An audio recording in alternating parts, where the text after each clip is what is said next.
Cinderella की क्रूर मां है संजय कपूर की पत्नी प्रिया सचदेव।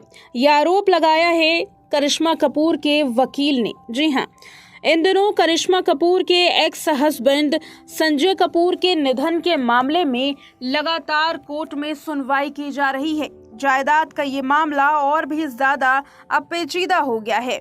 इस मामले में एक ओर हैं प्रिया सचदेव और दूसरी ओर करिश्मा के दोनों बच्चे, जिन्होंने अपने पिता की प्रॉपर्टी का हिस्सा मांगा है।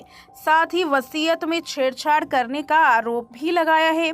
दिल्ली हाई कोर्ट ने बिजनेसमैन संजय कपूर की लगभग 30,000 करोड़ रुपए की संपत्ति को लेकर सुनवाई भी की है। इस मामले में करिश्मा के बच्चों ने अपनी हिस्सेदारी पाने के लिए अदालत में याचिका दायर की थी।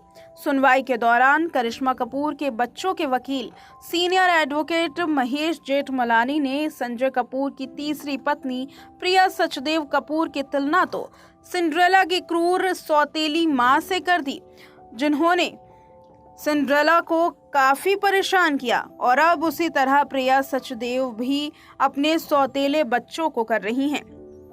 वकील का आरोप था कि प्रिया सचदेव अपने लालच के लिए करिश्मा के बच्चों की प्रॉपर्टी अपने नाम करने की कोशिश कर रही हैं। जेठमलानी ने कहा कि प्रिया अपने प्रॉपर्टी में पहले ही इजाफा कर चुकी हैं। संजय कपूर की प्रॉपर्टी का हिस्सा पहले ही वो ले चुकी हैं और अब फिर से साजिश के तहत दूसरों का हिस्सा, खासकर करिश्मा कपूर के बच्चों का हिस्सा हड़पने की कोशिश में है। जेठमलानी ये कहते हैं कि प्रिया पहले ही प्रॉपर्टी का 60% हिस्सा अपने नाम करवा चुकी हैं। अपने बेटे को लगभग 12% और 75% ट्रस्ट का भी उन पर हक है। उनका कंट्रोल इतना है कि वसीयत में भी छेड़छाड़ की गई। उन्होंने बताया कि प्रिया इतनी जल्दी में थी कि उन्होंने बेनामी फॉर्म्स के बारे में लेटर भी लिखने शुरू कर दिए थे, जिसका इस्तेमाल कंपनियों की बेनिफिट को तय करने के लिए किया जाता है। वकील ने कहा कि जल्दबाजी संजय कपूर की पहली शादी से हुए बच्चों के अधिकारों को कम करने की कोशिश थी। उन्होंने कहा कि वसीयत में छेड़छाड़ की गई। सवाल उठाते हुए ये कहा कि संजय कपूर जैसे समझदार व्यक्ति ने इतनी बड़ी प्रॉपर्टी की वसीयत किसी वकील की सलाह से तो बनाई नहीं होगी।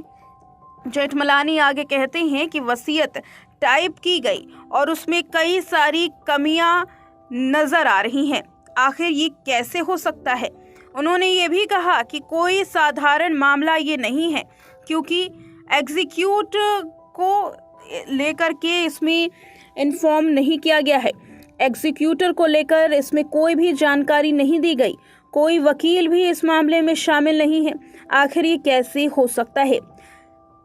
प्रिया सचदेव पर आरोप लगाते हुए करिश्मा कपूर के बच्चों के वकील का साफ कहना था कि वसीयत किसी न किसी वकील ने तो जरूर बनाई होगी।